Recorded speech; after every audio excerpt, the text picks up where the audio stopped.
Is Israel continuing to bombard Gaza but hold off on its ground invasion? And is Hezbollah escalating the conflict on the Lebanon border? I'm Paul, U.S. Army combat veteran. It's October 15th, 2023. This is your daily Israel update. Let's get right into it. Taking a look first at the overall map here, you can see the biggest noteworthy changes have actually occurred up in the northern part of the country as we are starting to see increasing reports of not just indirect fire, but direct fire confrontations within the Lebanon-Israel border. Now, you guys know that this is the domain of Hezbollah, a state within a state, a quasi-government that has a lot of conflict with Israel. And what we've seen, first off, is that as of 2 hours ago, Hezbollah claimed responsibility for attacking a number of Israeli army posts with what it says is light arms. Now, I think what they mean is small arms. Small arms is a term for any weapon that can be carried unassisted from a crew. So, for example, a machine gun would be a small arm, whereas a tank would not be. And the escalation here is that previously we had seen just Hezbollah throwing mortars and rockets kind of haphazardly at Israeli outposts. But now at least two sources have verified, right, reports of gunfire around the Lebanon border. And of course, Hezbollah itself reportedly claiming these attacks publicly, which is it's not super clear to me what the meaning is. You also have, of course, Hezbollah publishing footage of an anti-tank guided missile and rocket attack on some other Israeli military sites. But the message, there's two ways to interpret this message. The first is that Hezbollah is, sound and fury signifying nothing, right? That they are attempting to publicly show to their supporters that they are in their way assisting or aiding or attacking the evil Israelis, because that's something that's like red meat for the average Hezbollah supporter, but they don't actually want this fight, right? They're not prepared for it. They aren't fully ready. They aren't positioned in a way that's going to allow them to combat the Israeli military in a way that they find effective, right? They're just not ready. So what they're doing is instead relying on this harassment. What's interesting is that there's been an escalation in the last 24 hours, right? We've gone from mortars to small arms.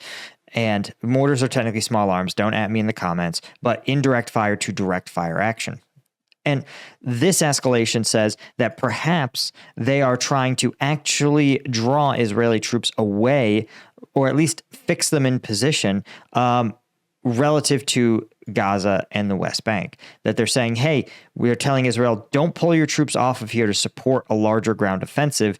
We're still active. We are still doing stuff, even if it's not necessarily at a large scale. This may also simply be preparatory, preventing the Israelis or deterring them from launching some sort of coordinated invasion of southern Lebanon. Also highly possible. It's all there's a couple of things this could be signaling, but what I don't think it's signaling is that I don't think this is a ramp up to some kind of big Hezbollah operation. Again, this isn't how big operations kick off. They tend to do so with absolutely no notice. Moving south to Gaza, there's a couple of other interesting developments. First, you have Israel continuing to use gunboats, aircraft, just about everything else they can get their hands on to continue to prep the battlefield, is what their doctrinal term for what they're doing, right? And this is shaping operations where they come out and they're explicit about it. The Israeli government says that, hey, we are preparing the battlefield, we're clearing targets, we're identifying routes, we're doing reconnaissance, we are targeting known Hamas sites, and generally trying to create a environment that's going to facilitate the ground invasion and reduce the resistance that ground troops are likely to meet. There's also some rumors, but they're pure speculation rumors as far as I can tell, that they may be waiting to see if they may have some intelligence on locations of hostages. They may try to get out before the ground invasion, even though Israel's official position is that they are not going to be negotiating. They are going to be eliminating Hamas wholesale, that there is no negotiation, which itself is a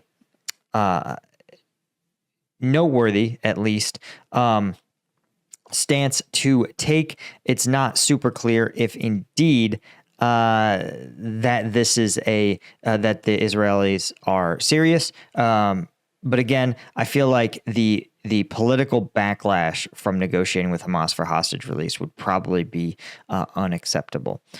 Here's the actual statement from the Israeli Air Force chief. He says, quote, "We are preparing the arena." Okay. Battlefield. Call it a battlefield, guys. For as effective as possible maneuver. We're removing as many threats as possible from the ground and air. We'll do what's necessary aggressively so that if it is decided to maneuver, we'll allow the best ground entry that will give the troops operational freedom of action. Yeah, that other than calling this an arena, that is a doctrinal statement describing using air to shape the battlefield in a way that works best for you. Anyway, a couple of other interesting points. First off, Israel has said they are not negotiating over the hostages, that their vision is to eliminate Hamas. This is coming from an Israeli government official. Right, he says that the cabinet's main goal is to remove Hamas from its control of the Gaza Strip militarily and politically. He also acknowledged that the Israeli government failed to protect its citizens from a devastating attack, and the current casualty count is around 1,300 people. Bear in mind, if you are a little older, you might remember 9/11 had 2,000 or I think 2,500 total civilians KIA. So in terms of scale, right, you can understand that this is approximately on that scale to an Israeli civilian. Again, this is not justification. This is an explanation of why people are thinking the way that they are. Iran, interestingly, this is hard. I've tried to get to the bottom of this Iranian statement. What it sounds like, Iran publicly has made some vague statements, like no one can guarantee control of the situation and the non-expansion of conflicts. This is a nothing burger, right? This is always true. This is like a truism of war, right? Like this, you could be talking about the Ukraine conflict, and this statement would also be true, that no one can guarantee control of the situation and that the conflict won't expand. Right? Like a nothing. And those who are interested in preventing the scope of war and crisis from expanding need to prevent the current barbaric attacks against civilians and citizens in Gaza. So this is a pretty milquetoast statement. This is not super committed. Though the White House has said they really did fear an escalation of the war and the prospect of Iran becoming directly engaged. That would, of course, really exacerbate this. Iran, very good at funding these non-state actors in irregular conflicts. Iran funded the Taliban for a long time, as well as Pakistani ISI. Or both of those forces funded the Taliban. Iran, a long-term supporter and funder of Hezbollah, as well as Iraqi insurgent movements that were the bane of the U.S. existence during that war. So Iran very much willing to spend some capital in order to achieve their ends, and is very good at funneling it to these non-state actors. Now, you can see that Axios reporting the same public statement, but they are also saying that Iran made a non-public statement that was passed along to some other, unofficially. And I'm going to see if I can find this for you real quick. Basically, here it is. Okay, Axios says, Iran warns Israel via the UN against a ground offensive in Gaza. Right? Behind the scenes, so non-publicly, the Iranian foreign minister met with the UN envoy to the Middle East in two different diplomatic sources reported that the Iranians were asked to help prevent a spillover of the conflict to the wider Middle East. The Iranian foreign minister replied that Iran doesn't want the conflict to turn to a regional war, wants to help the release of civilians who are being held hostage by Hamas in Gaza, but that Iran has its own red lines. He said if the military operation continues, especially if Israel follows through on its promise of a ground invasion, then Iran will have to respond. Now, respond can mean a lot of things in political speak, right? Making a statement is a response. but so is a deeper, larger escalation. And the fact that it's coming from the Iranian foreign minister to the UN, knowing it will get to Israel, respond probably carries a little bit of weight. Israel's national security advisor passed the message along, so definitely it was received. And the question is, what are they going to do about it? Not clear. But Iran publicly being very vague and in private being a little more explicit, saying there are red lines, and if you cross them, Iran will at least respond. It's implied, though not confirmed, that Iran will get involved. You see how hard it is to tease out the realities on the ground with this sort of stuff?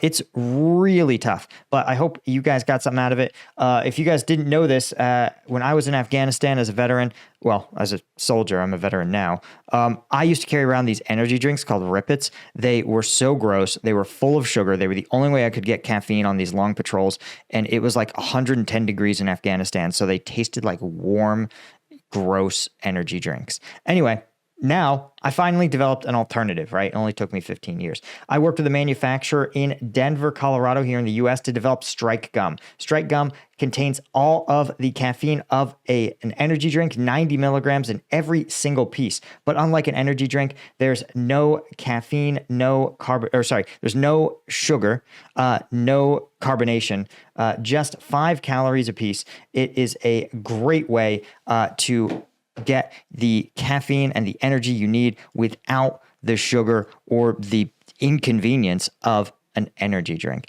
If you're interested, you can check it out at strikegum.com. We, of course, have the trays on sale. 75 pieces for less than $1 a piece. If you're a serious energy drink consumer looking for something that isn't going to run you $4 a day. But check us out, strikegum.com. Other than that, guys, thanks so much. Hit subscribe, hit like if you enjoy this content, and I'll see you all in the next one. Cheers.